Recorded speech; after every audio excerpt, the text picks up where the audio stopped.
is pause, right? Our keynote speaker, Eric Corey Fried, is a person that I first learned about a few years ago from the president of Spinnaker Group, Jonathan Burgess, who I quickly learned is a big fan of him and his work. I am as well, and I'm certain by the time this is over, you will be too, if you're not already. We were having our company's sustainability advisory meeting, and we were discussing the upcoming USGBC Gala Verde event, where Eric Corey Fried was scheduled to be the keynote. Being new to the industry, I was like, who is this? Jonathan, shocked, couldn't even believe I didn't know who he was, quickly turned our sustainability meeting into Eric's TED Talk. So we actually watched through 2 of Eric's TEDx talks that day, one on post-carbon economy and how architects needed to incorporate nature into their thinking and designs. That really got me. Eric spoke in such a way that everybody was engaged and laughing at the same time. And he came away thinking, why doesn't everyone get this and understand that we are building buildings for people in the natural world that we took over?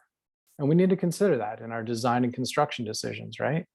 So, and then also I came away from that thinking, that's a funny guy. He seems like he'd be fun to, have a drink with, and sit down and talk about all this.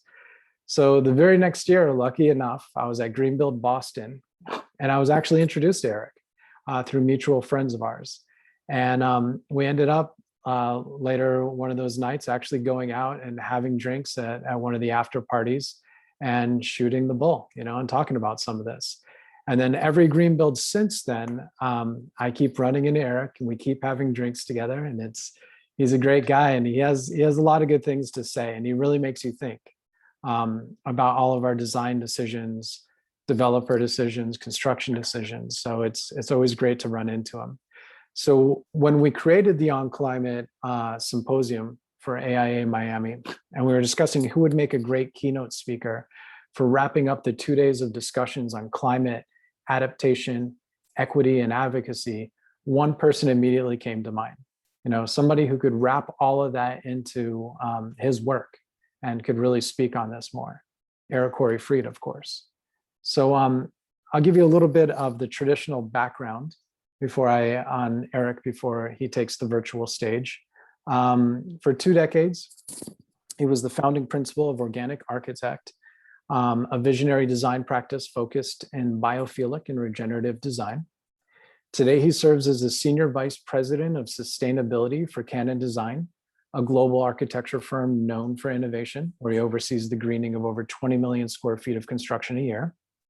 In Eric's lifetime, though, the Earth's population has more than doubled, so as have our carbon emissions and impact on this planet. So over the years, he has taught over 1,000 students, anywhere from the Academy of Art University to the University of California, Berkeley, and currently at Boston Architectural College. Eric consults with companies to show them how to incorporate sustainability into their projects.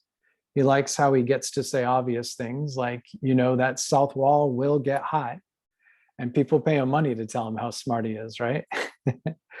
So he's the author of 12 books, including Green Building for Dummies and Sustainable School Architecture. And his new book that I recently saw, The Circular Economy for Dummies, just came out in April 2021.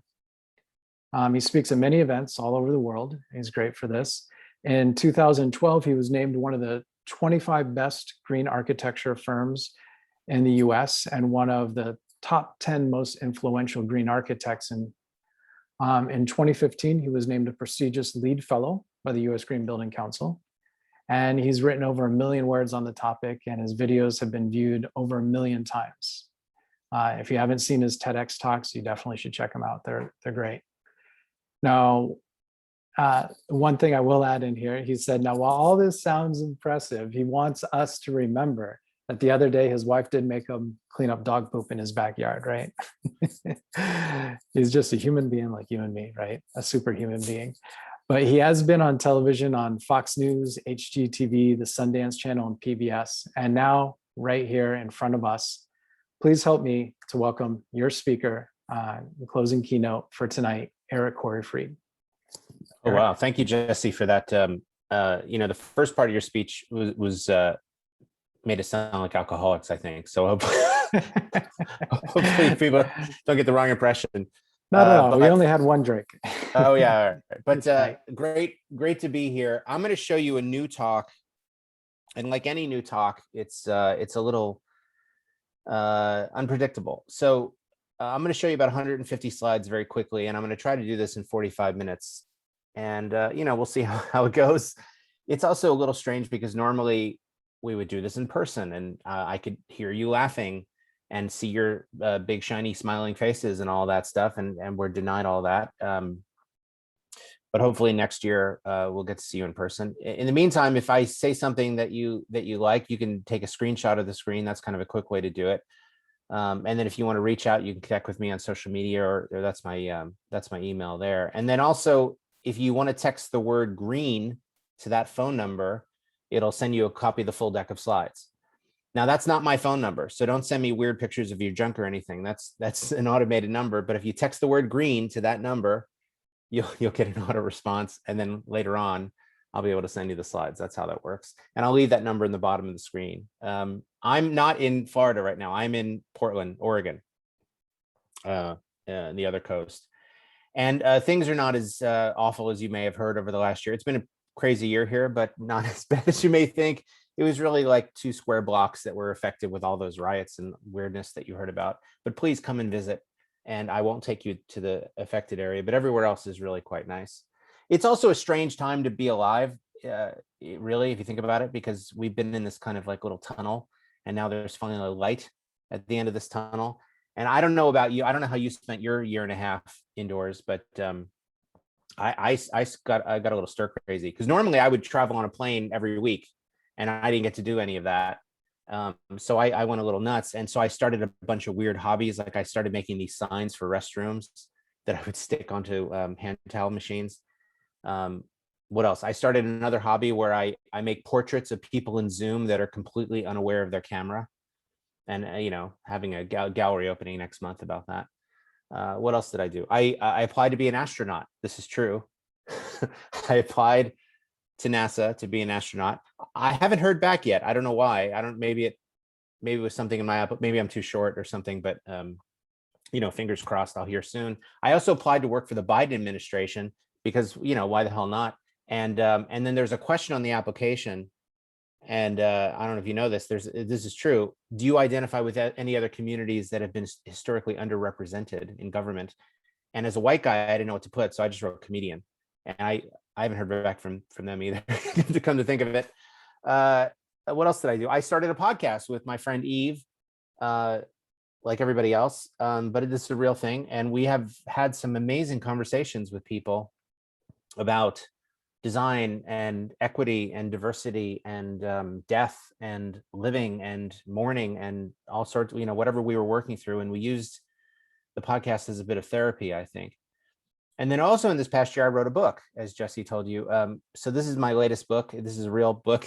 I know it looks fake for some reason, but it's a real book, and it just came out in April, and it's called The Circular Economy for Dummies. And the reason I chose the circular economy is because I really see that as the framework we need to solve the problems that are facing us.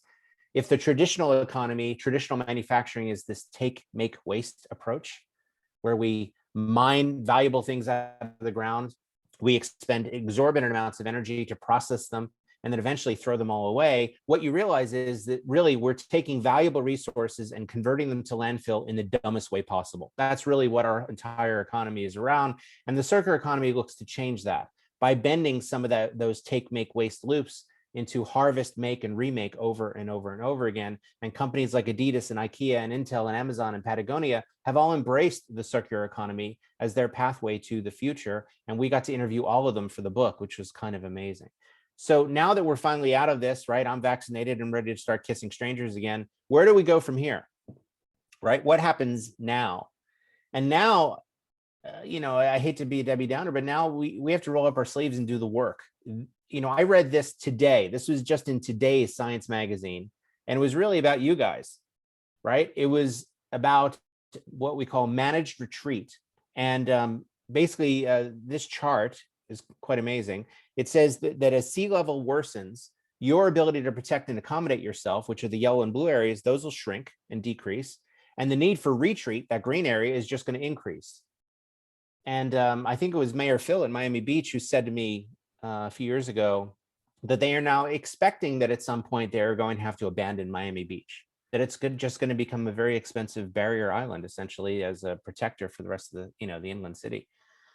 I hope that's not the case, but there's only so much shoring that you can do. So this is a very strange time, and now is the time to really roll up our sleeves. Because if you think about this past year and a half, what was your biggest driver for transformation at your company?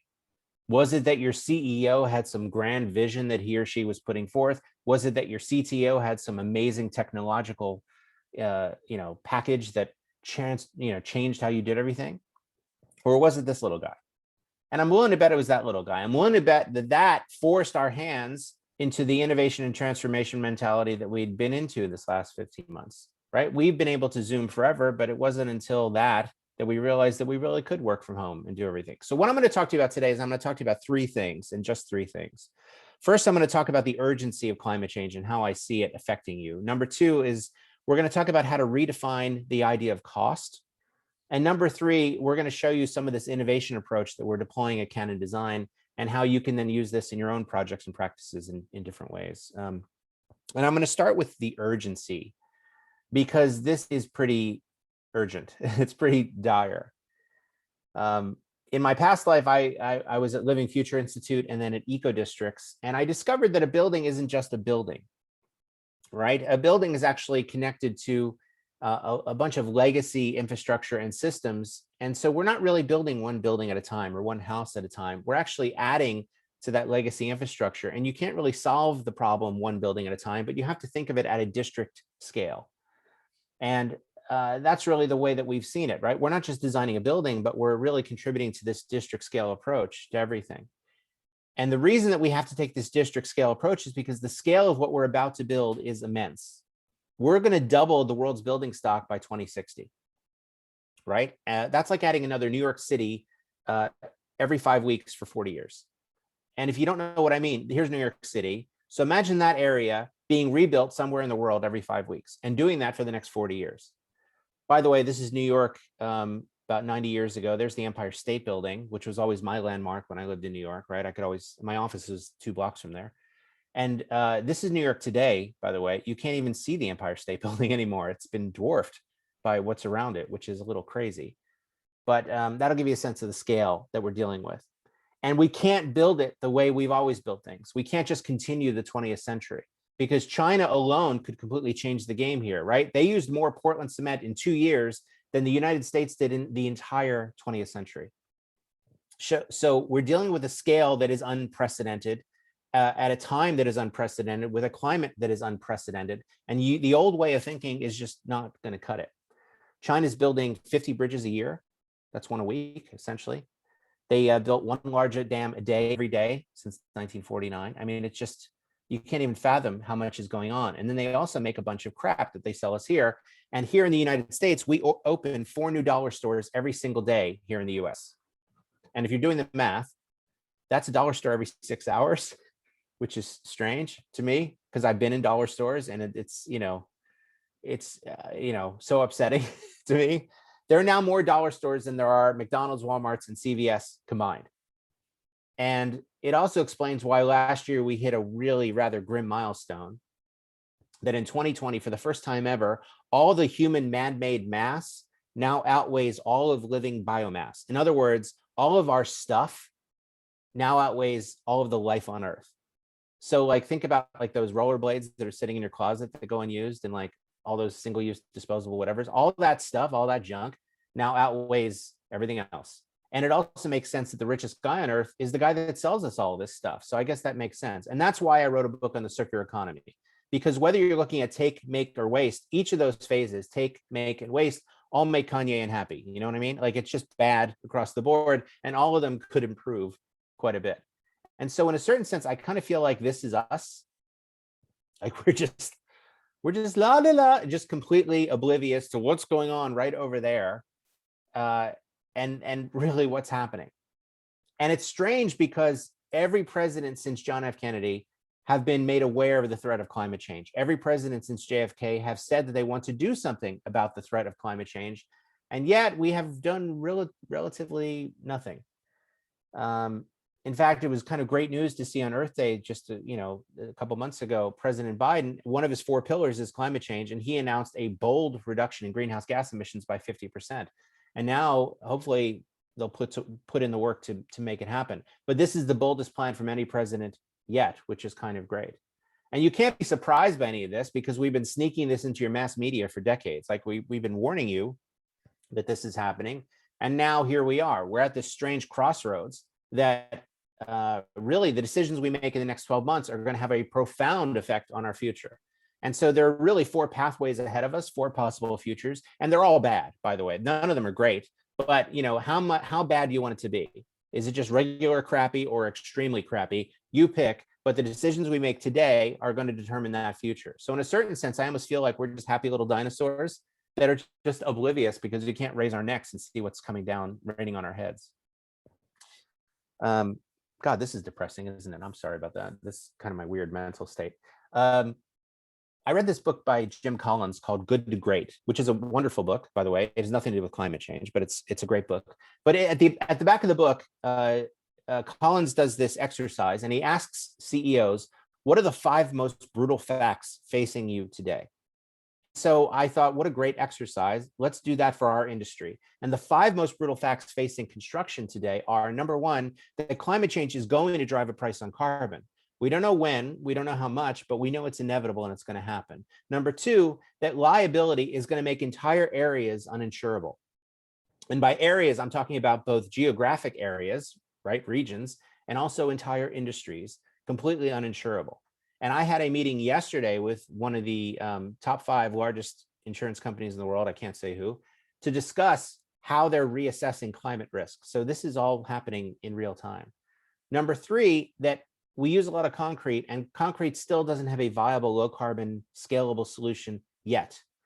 Yes, I know about carbon cure. Yes, I know about mass timber. We're doing all of that stuff and way more, but we still use a lot of concrete, and concrete is a big problem in terms of carbon. Number 4 is that the material demand is causing shortages everywhere, and this is going to really require engineered living bio-based materials. And I've been talking about this for some time, but I think you're starting to see this now, right? Where we're essentially growing materials, for lack of a better word. And number 5, the 5th most brutal fact facing us is that we still don't deploy technology in any meaningful way, really. I mean, we do it for productivity and CAD and things like that, but not to speed construction, not to scale construction, and certainly not to lower cost in any meaningful way to make it accessible to everybody. And so that really leads me to these 6 things that I am convinced of, and you need to be too. And we're doing this now on every single project as best we can. Number 1, we need to make it as efficient as possible. So energy modeling every single project, getting the EUI down as much as possible, really targeting net zero in every single project, regardless of whether the client wants it or not, using every tool in our toolbox to do that, including nature as a tool and a solution and a technology. Number 4, measuring everything measurable. That includes things like electrification and getting rid of combustion and occupancy and time of use and everything else. Number 5, that we need to do it all now. We can't wait. We can't hope for the best. We can't put it off for 10 years. We have to do it right now. And number 6, we have to use nature as a solution. Bioremediation, bioswales, bio everything, essentially, right? Use nature as a technology and incorporate that into everything we do. And it's, by the way, a great way to get clients excited too, because every client I've ever shown biophilic design to go nuts for it. So just keep that in mind. We in the construction industry have historically not embraced technology as we should have. In fact, productivity for construction has remained relatively flat over the last 100 years. And we're really not producing any data or insights or really production value or automation or prefabrication at any sort of scale to make a difference. Yes, I know we're all dabbling with it. We are too. I mean, Canada Design, we have a modular design company to help us figure this stuff out. But we're still not deploying this in any way that other industries are. So what we really need is almost like an extreme makeover carbon edition. You know what I mean? Just a complete rethinking of how we do everything. And the urgency is such that we have to get down to 0 carbon by 2050. But it doesn't mean that we can wait until December 2049. It really means that 80% of the cuts have to be done in the next 8.5 years by 2030. And 2030 is not 10 years away, it's 8.5 years away. Don't let anybody tell you any different. So there's really no time. We have zero time to do this. We have to do this now. We've been telling all of our clients that have a 2040 plan or a 2050 plan that that's really a today plan, right? There is no such thing as a 2050 plan. 2050 is your end goal, but really that's a today plan. So dust off that little climate action plan of yours, right? Open it up and start putting it in action, because there's no way on earth you're going to make those goals unless you start implementing it today. I follow this person on Twitter, and they're really great. And they said this thing over Christmas that really got me, and it was so simple. But they wrote, we can save the carbon equivalent of taking 10 million cars off the road if we simply took 10 million cars off the road. And I don't know why, but that just blew my mind, because we never think of it that way, right? That's never an option on the table. It's always, we must keep growing, consuming. But this is so simple and yet so obvious. And I know that during COVID, our carbon emissions went down. I saw all those feel-good stories as well, right? Our carbon emissions dropped every crisis, actually, which is kind of depressing. But the overall trend is still upward. And so all of those losses have now come back with a vengeance. And if you look at the current carbon levels, and this is my computer fetching the latest carbon data, right? It's 418 parts per million in the atmosphere, the highest it's ever been in 4 million years, right? So the last time carbon levels were this high on Earth, there were trees at the South Pole, to give you some sense of what's going on here. So this is also unprecedented.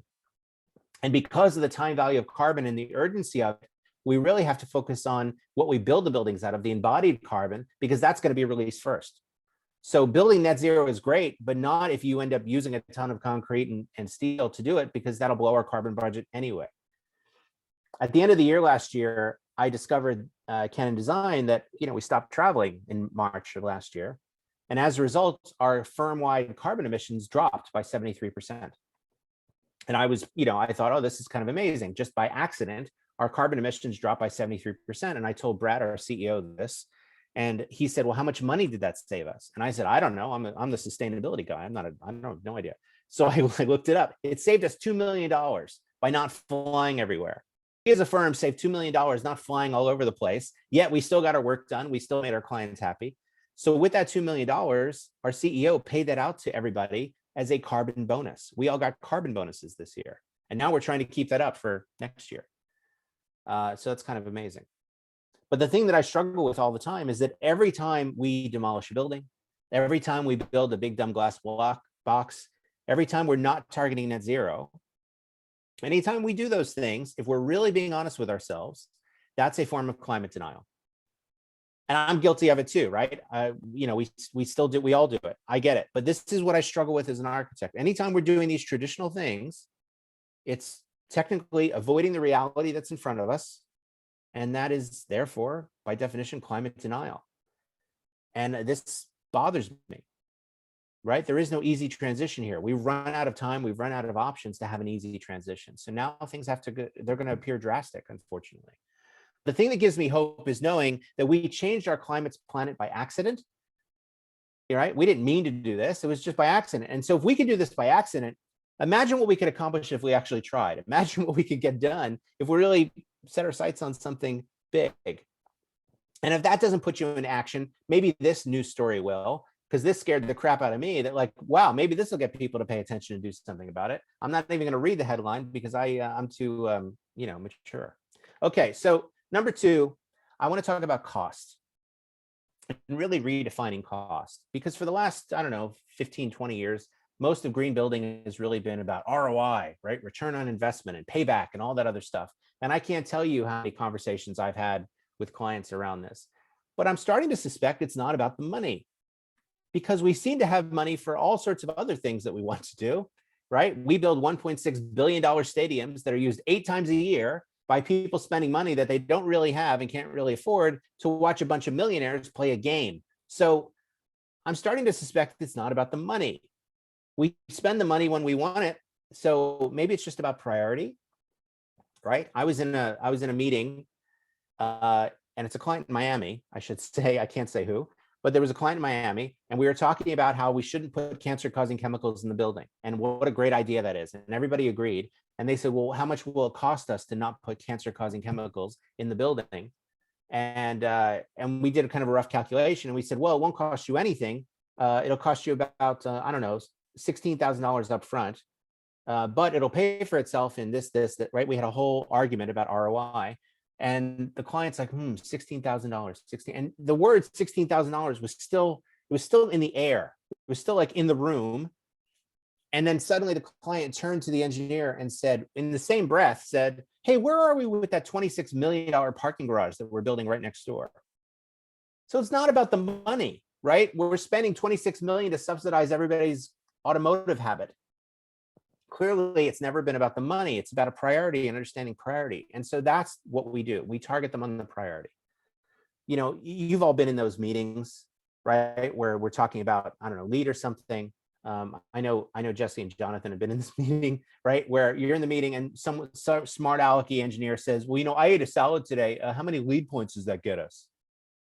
You know, and I just hate that, you know, because we all know the answers too. It gets you 2 lead points to eat a salad. But you know, that's you're kind of missing the point, right?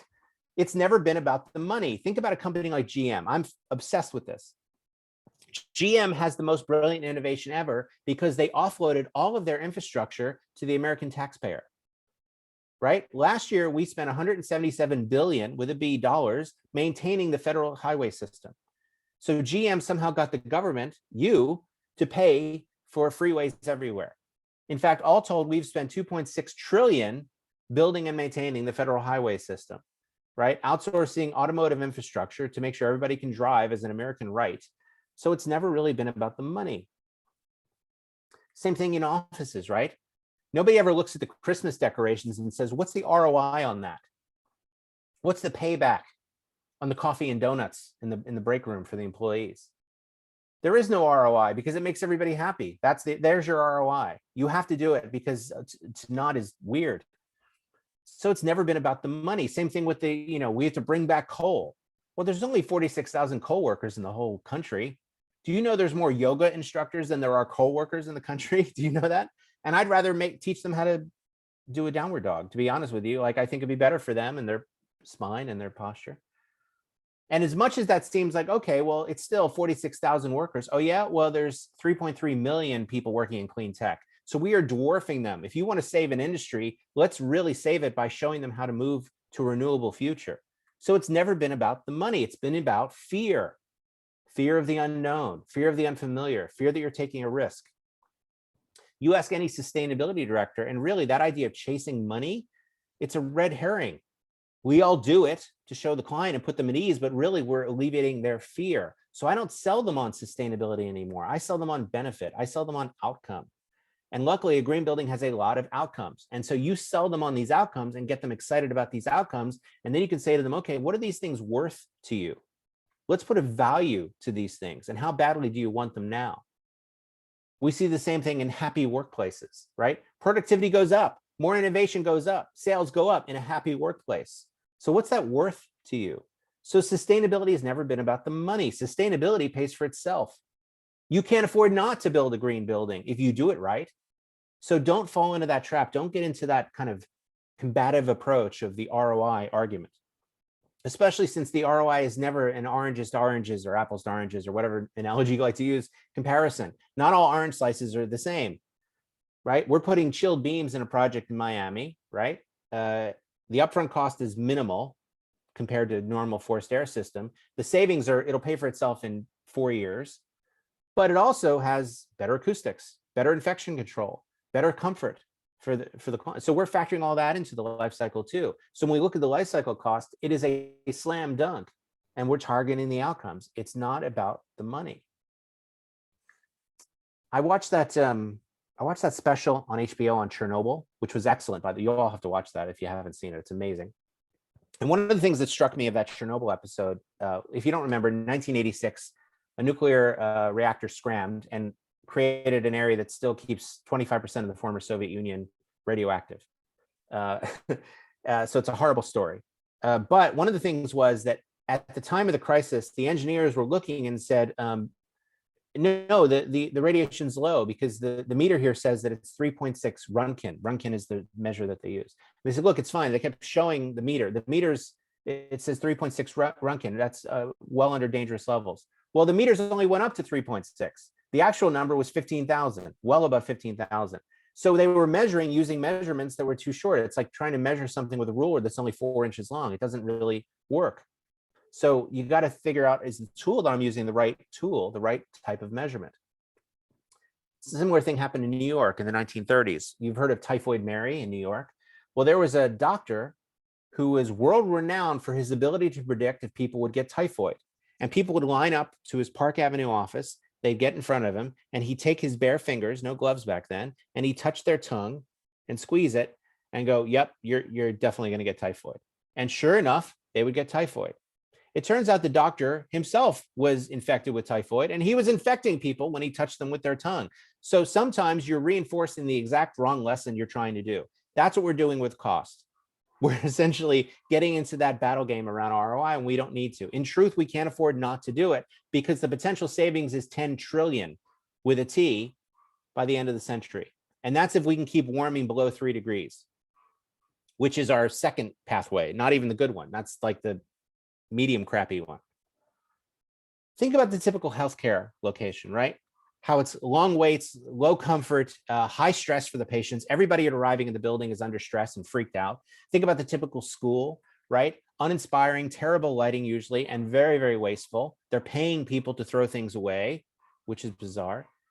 Think about the typical office, right? You've got terrible air quality, terrible lighting, and everybody's disconnected from each other and from the work, right? So it turns out that if we start to measure these things and we change what we measure, we can actually start to change the world. So it leads us to this question of, well, how should we measure success in buildings? If you take a hospital, for example, sometimes we measure by cost per square foot. Sometimes we measure by revenue per square foot for the more innovative ones. Sometimes we look at payback and ROI. But how should we measure success in a building? Shouldn't we measure the recovery times, the stress reduction, how much staff we're able to retain? Wouldn't that have value to the clients? And if we extrapolate that even further, shouldn't we also measure, well, how many kilowatts of energy are you producing? How many tons of CO2 are you sequestering? How many species are you giving a home to? These are also metrics of success that might not have a financial payback directly, but do have a longer term payback. And so I really encourage you to target these outcomes. All of these have benefits, and these are how we should measure success. Which leads us to number 3, our approach to innovation. You have to commit to it. You have to commit to sustainability in the beginning throughout the entire process. It can't be added on. One of the things I noticed joining Canada Design right away is that I was always put at the end of the agenda, right? We'd have a 2-hour meeting and at the last 10 minutes was sustainability. And I said, no, screw that. You have to put me up front at the beginning. I need to set the tone for everybody else. And that one move completely changed our discussions because I was framing the conversation at the beginning. Plus, I wasn't sitting there for 2 hours waiting to talk, which sucks. And also worried that I was going to get cut because of running over time. You're framing the discussion at the beginning. We're framing this as an innovation approach using sustainability. The other thing that we're doing is that, you know, everybody sits around these meetings, a lot of really talented, technically sophisticated, educated consultants. And all they do is they sit around and tell you what they think. And now that you're aware of this, you're going to start hearing this. Well, I think this, and I think that. And men are really bad at this, right? Generally speaking, women are much better at communicating. Anyway, but the men will tell you how much, what they think. And I stop them and I say, don't tell me what you think. Tell me what you wonder. Tell me what you're wondering about. That's the start of innovation, right? The most famous, probably smartest guy in all of history, Socrates, he famously said, all I know is that I know nothing. And that's kind of riveting, right? This, arguably one of the smartest people in all of human history said, I'm an idiot, basically. And so it's made me realize the inverse, which is people that tell you how smart they are usually not that smart. In fact, you should be on the lookout for people that brag about how smart they are, because it's usually a sure sign that they don't know what the hell they're talking about. And this has really been evidenced over this past year by, there's this town in Woodland, North Carolina. They rejected solar panels. They banned solar panels. Why? Because they thought the solar panels would suck the energy from the sun and all their plants would die if they used solar panels. I'm not making that up. That sounds like a really bad plot to a B movie. That actually happened. And one of the people on the committee was a retired science teacher, which is all the more upsetting. So something to think about. But you've seen over this past year, like obviously people in science don't really mix that well. People kind of don't get it. And that's fine, I get it. But also people don't connect the dots between things, because you'll have a big party on the beach and then 2 weeks later, a lot of people get infected and nobody saw the connection between those things. And the truth is that these things are connected and we need to pay attention. So if you think you're going to get people to voluntarily want to do sustainability or voluntarily curb their carbon emissions, I don't know if I see that happening. I think we got to like force them to do it, for lack of a better word. I've spent a lot of time in Florida. Both my parents lived and died in Florida. And, I've talked to people in Florida. And when I tell them the state that they're in, that you're in, right? People keep telling me how high they are above sea level. So it's the only place in the country where they voluntarily tell me how high they are above sea level. And it's always like, no, man, I'm cool because I'm like 7 feet above sea level. And I'm like, no, that's not enough feet. Like you need more feet. And besides, if you're 7 feet, is your market and your school and your workplace 7 feet? Like you need more feet, basically. So the idea that we're going to suddenly be smarter and figure this out on our own, I don't see that happening. No offense. I think we really have to really rethink some of these things. And I know your minds are occupied with like whatever the hell's going on with mayonnaise right now. I know that that's keeping you busy, but I mean, this is kind of important. I saw this ad for the Hopper. It's Dish Network, the satellite people, and they have this Hopper and it's a DVR, and they were bragging how it holds 2,000 hours of television. Well, 2,000 hours, that's a full year of work. That's how much we work in a year full time. It's 2,000. Like, who has time to even watch 40 hours a week for 50 weeks? Like, who has time to watch that much television? I guess is kind of, well, anyway. All right. So here's my point. And I do have a point. You have to engage this innovation strategy. And sometimes innovation doesn't always look the way you think it's going to look. Innovation is messy. It's not neat. Think about it this way. The guy who invented the light bulb did it by candlelight. You see what I'm saying? So it's never like looking the way you think, but innovation is a key strategy to moving forward. If you look at the Fortune 500 companies from 1955, 88% of them are now gone. Why? Because I would argue that they failed to innovate. They failed to stay relevant. When I was growing up, Kodak was synonymous with photography. It was like Kleenex and tissues, right? It was Kodak, and that was it. And they're virtually gone now, replaced by a startup that existed not just 10 years ago with a much bigger market cap valuation. So it's kind of, for people, old like me, it's kind of unheard of. And this is why virtually every CEO says that innovation is a strategic priority for them. They have to innovate or they will die. And my childhood is littered with things that I love that are now gone because at some point they stopped innovating. They used to be innovative and then they stopped. And that's kind of the point. And most organizations are not built for innovation. They're not built to create new models. They're built to preserve and optimize the existing models.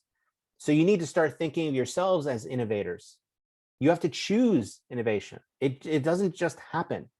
We have to engage in this, and you have to empower everybody to do it. I like to say that innovation is an avalanche and that every snowflake is contributing to the avalanche. That's the way to think about it. And I'm not just making this up, because Canon Design has for many, many years been voted one of the most innovative companies in the world. And last year we got #2 in North America. And the #1, I know you're wondering, the #1 company was Chobani Yogurt, oddly enough. And I mean, they make a good yogurt, but it's kind of weird to lose to a yogurt company. I don't know how you feel about it, but for us, it was a little strange. But anyway, #2 is still pretty good. #2 most innovative company.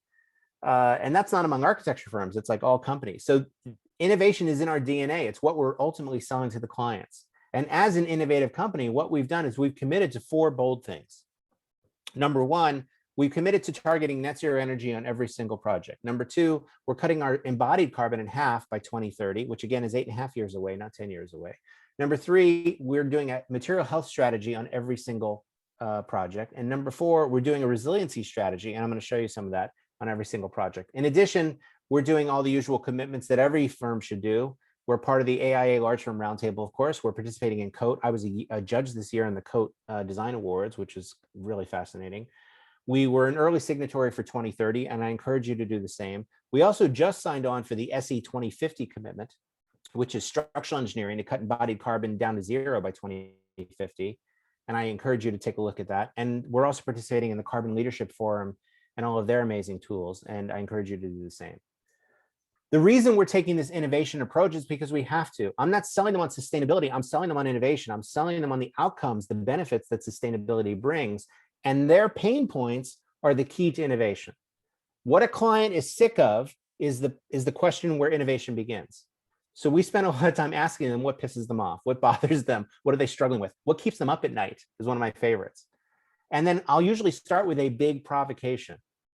What if this was the healthiest hospital in the country, or the greenest campus in the Northeast, right? Or the healthiest building in Florida? Like whatever it is, we start with a bold provocation and we get them excited around that bigger goal. And what I like about having that big vision is that visions can't be value engineered out. Visions remain. Different strategies to get there can change, but they keep the vision. And then I also remind them that everything I'm showing them has a payback. It might not be a financial payback directly, but it has a payback. And so I'm only showing them things that benefit them. And so healthy materials have a payback. It might be indirect, but it definitely has a payback. And we show them that. We'll also have them set priorities, right? I'll turn the controls over to them and I'll have them set the dial of where their priorities are. I'll do the same thing with expected ROI, right? Because things like mechanical systems, they might be willing to wait 10 years for, but things like staff improvements, they want to see a quicker payback, maybe 2 to 3 years, right? We do the same thing with pain points around waste, right? What are they spending money to get rid of? Those become opportunities. We do the same thing with risks and liabilities, right? What's keeping them up at night? What's making their job harder?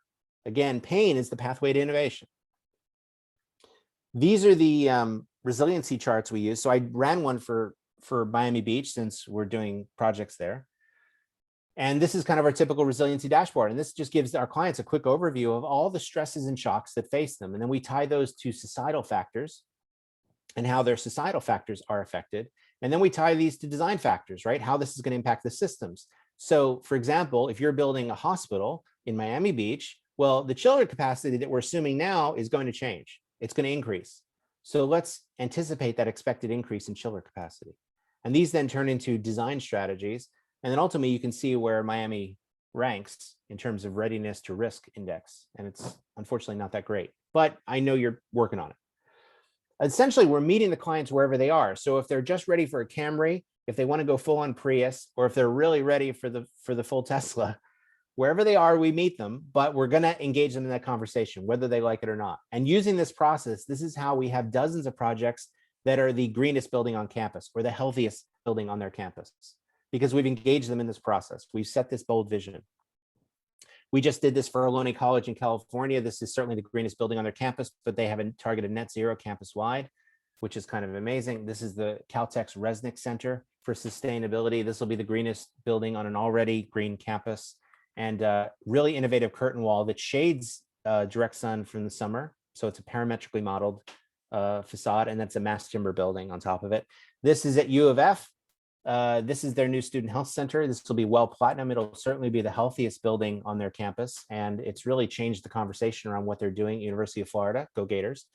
This is at University of Illinois. This is Illini Hall. It's actually two projects. The modern thing on the right is the new building, and then the old 1834 building is Altgeld Hall that we're renovating. LEED Platinum on both. This is for Penn Medicine's Princeton Cancer Center in Jersey. Again, the healthiest building in their system. No cancer-causing chemicals. Double curtain wall, thermal chimney on the front on that south-facing facade. Net zero energy. Very, very cool.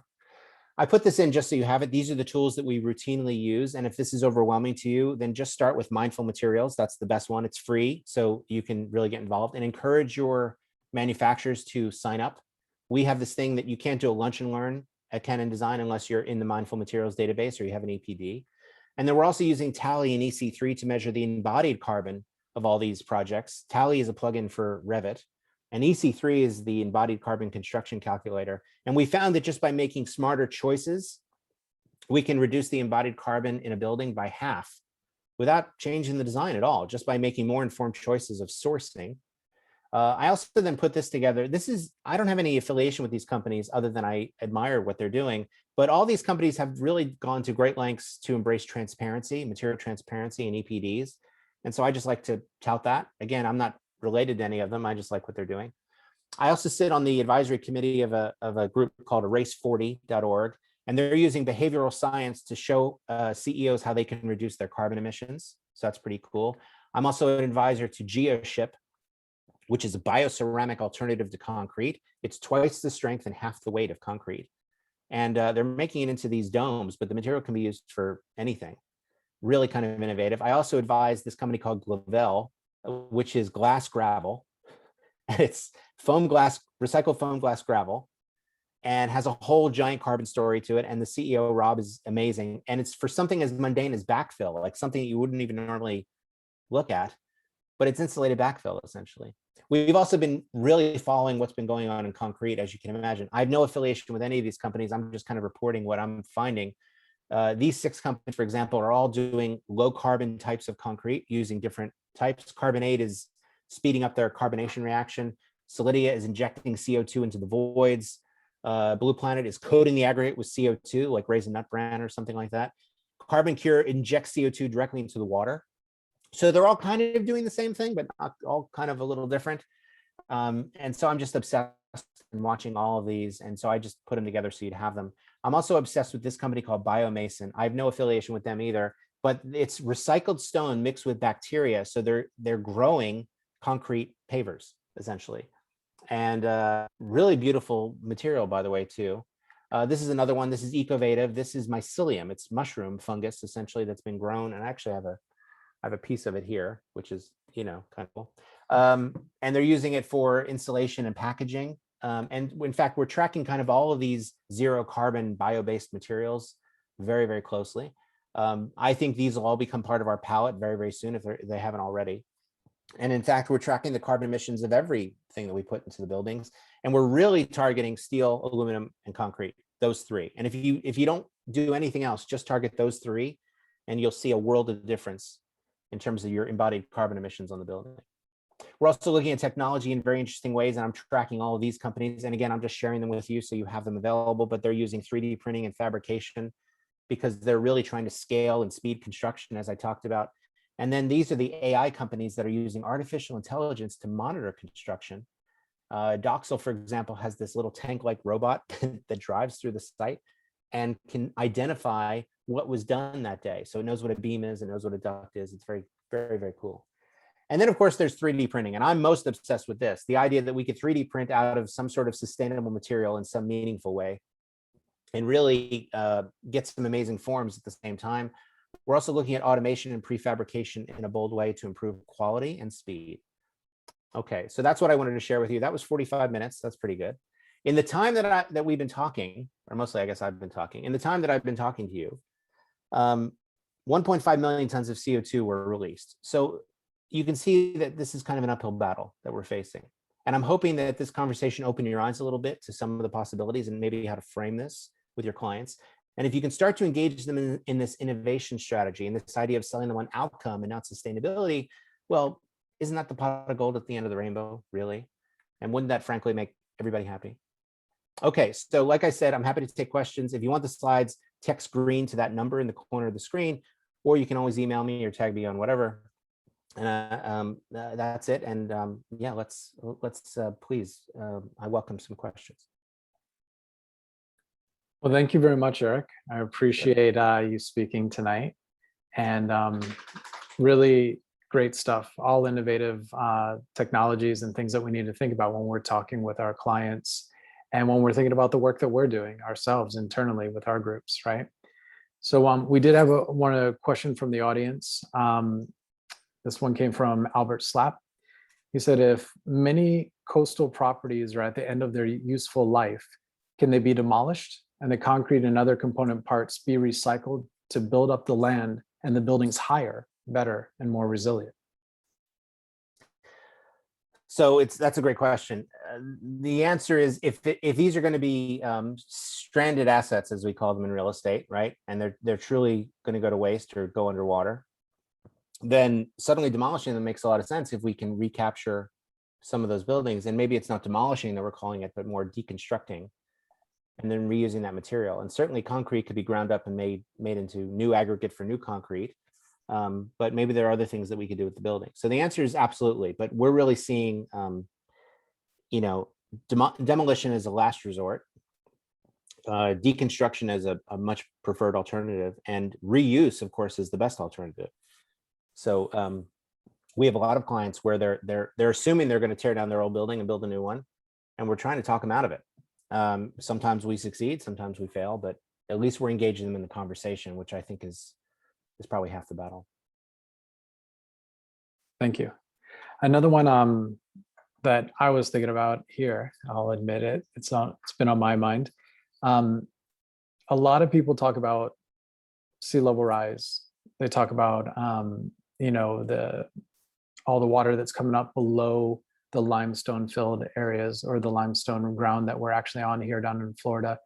And there comes a point where we're trying to flood proof, and we're trying to map the flooding, and we're trying to predict the flooding, and we're trying to predict what's going to happen to these properties.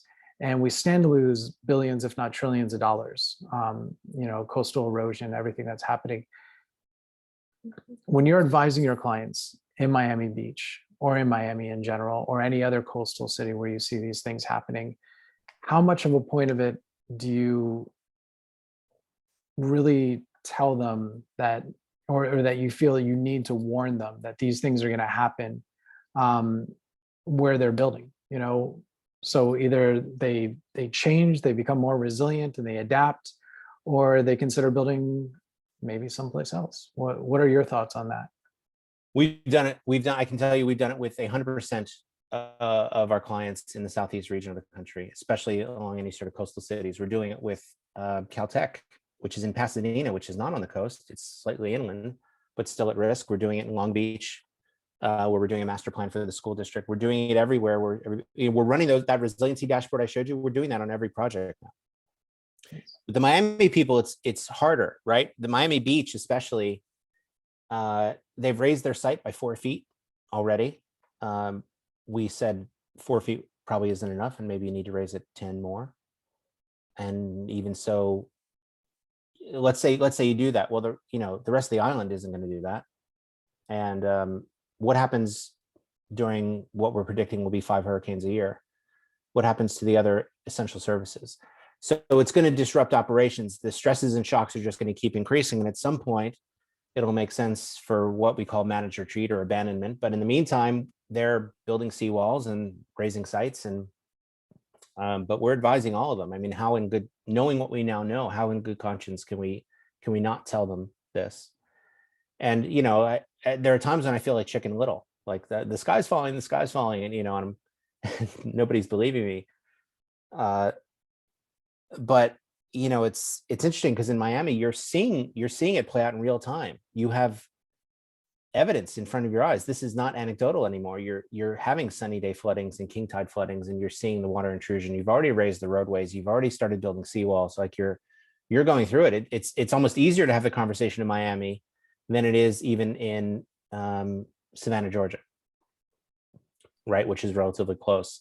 We're working with University of Florida, which is north of you, and they're painfully aware of their resiliency issues. And the good news is it's gotten, they can't pick up an entire campus and move it, but it's gotten them to have discussions around storm surge. So we're really seeing parking lots as potential engines of blockage, right? We can manage storm surge through the parking lot. So instead of impervious pavers, we're essentially building vaults below ground and using that to quell flooding. We're also using it as a heat island reduction strategy. Like things that we've been talking about for decades, we're now putting into place because they're seeing, oh crap, we really need this. We can't put this off anymore. So I mean, I don't know. It's hard not to be depressing about it. I know, but luckily we have a lot of ways to at least quell or put off some of the worst effects for a while. But who knows? That's good. That's good that you guys think about that. Question from the audience from Sterling Laylock. This is a technical question or about technology. My understanding is that in order to make solar panels and have wind turbines stand up and operate in the middle of the ocean, we still need concrete, oil, and steel. So we're going to need alternative ways to produce energy. Knowing that technology is part of the solution set, what is your prognosis for hybrid hydrogen deployment? And can you talk about the shortage or black market of sand? Oh gosh, you're absolutely right. We're not building solar panels out of rice cakes, right? They're lot of technology in there that is not technically sustainable. The last study that I saw was that the solar panel has to be in use for 7 years before it kind of pays its debt in its manufacturer. It's still better than a lot of other things that we do, including our iPhones that we buy every 3 years and throw away. So, the solar panel also has a useful life of, 30 years mostly. And then there's been a whole market for used solar panels that have a lower efficacy. But yeah, putting wind turbines off the coast will generate energy, but then you got to get that energy to where people are. Putting the supports to withstand class 5 hurricanes is now requiring more concrete and so forth. But remember, it's never been about the money, because think about Deepwater Horizon oil spill, right? The deepest and largest oil well of its kind, 40 miles off the coast of New Orleans. And they spent billions to make that thing, all in the quest of energy. So, we've done absurd things before for polluting energy sources. Certainly we can do absurd things for cleaner energy sources. And hopefully we can find a way around that. But none of these are going to be perfect, right? Perfect is going to be the enemy of good. And if we start criticizing every single technology because it's not perfect, but then keep going back to the most imperfect forms of energy, which is coal and oil, that's not going to help us.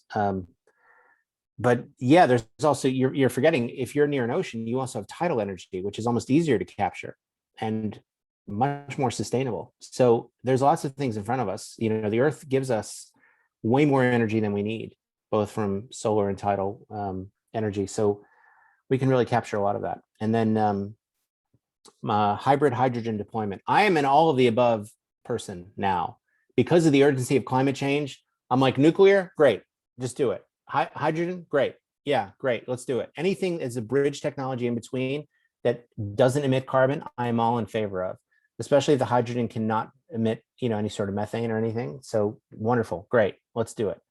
Methane capture from landfills, yes, please. Like, again, all of the above at this point, just as long as it's bridging us to a much more sustainable future. What I can't see is us spending another 20, 30 years debating with each other and politicizing it unnecessarily when basically the building's on, the whole earth is on fire.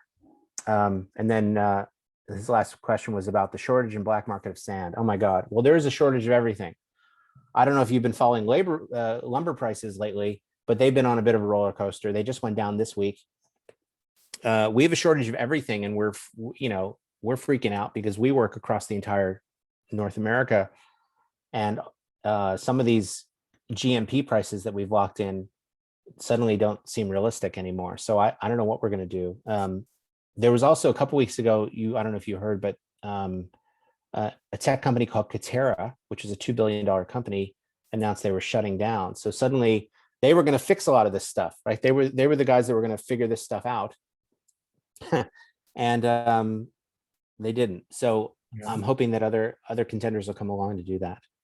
Well, let's end this on a positive note, right? From Jonathan here. Eric, what gives you hope?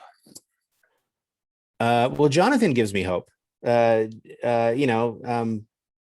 you give me hope. All of you being here gives me. I find that I'm more hopeful now than ever before, and maybe that's a product of old age. I don't know, because when I was younger, I was very angry and pissed off all the time, which is what led me into comedy, by the way, just as therapy. What gives me hope is that I see, I remember having a conversation in 1999. Jesus, that's 22 years ago, right? 1999, having a conversation with Joel Macauer from GreenBiz. And he was arguing with me at the time. He's like, you don't understand. Things have to get a lot worse before they're going to get better. I'm like, no, people won't. Like, I was young and stupid. I'm like, no, people won't let it go that far. And he's like, trust me, dude. And we're arguing about this on stage. And it turns out, as usual, Joel was right. And yeah, things have to get a lot worse. And now things have gotten a lot worse. And, we're hitting rock bottom, so to speak. But now the healing can begin. And that gives me hope. I find that I'm more excited now about, we're talking about things in buildings that would have seemed crazy 10 years ago. We're talking about bringing back ammonia for cooling, because ammonia has a low global warming potential compared to other refrigerants. Crazy stuff that would have seemed antiquated. We're talking about building desalination plants for certain clients in order to get water. and suddenly now it's penciling out, like crazy stuff like that. And that all gives me hope. Like I crazy, I can live with. I like crazy. Crazy is like open to possibility. And that's what I want to get to in the meetings. That's why I tell people, don't tell me what you think, tell me what you wonder about, because that opens possibility. And I think that's why I'm more hopeful than ever before. And hopefully you are too.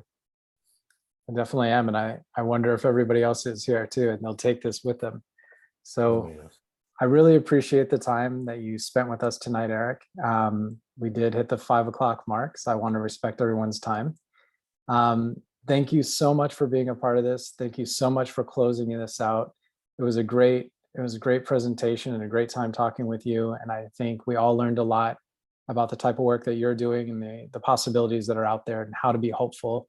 Now that we hit rock bottom, we can only go up from here, right? But there's a lot of technology and a lot of great things out there for all of us.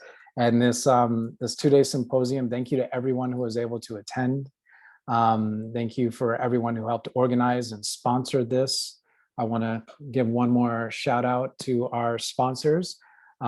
We had Advanced Green Technologies, we had Canon Design, right? We had floodproofing.com, we had Woodworks, and we had Advanced Green Roofing and Spinnaker Group as well. So thank you all to everyone who was able to be a part of this. And if you want any more information, everything was recorded today and yesterday. And Eric was great enough to share his slides with us. If you text the word green to 206-207-5422, you'll get a copy of those. Check out his TED Talks and stay in touch. All right, everybody. Have a good evening and thank you again. Thank you, everybody. And thanks, Jesse. That was wonderful. And Eric, this recording of both days' presentations will be available next week on our YouTube channel. And I'll send everyone who attended the link. Have a great evening. Thank you, everybody, for participating. Hoping to see you all in future events of the AA Miami. Thank you.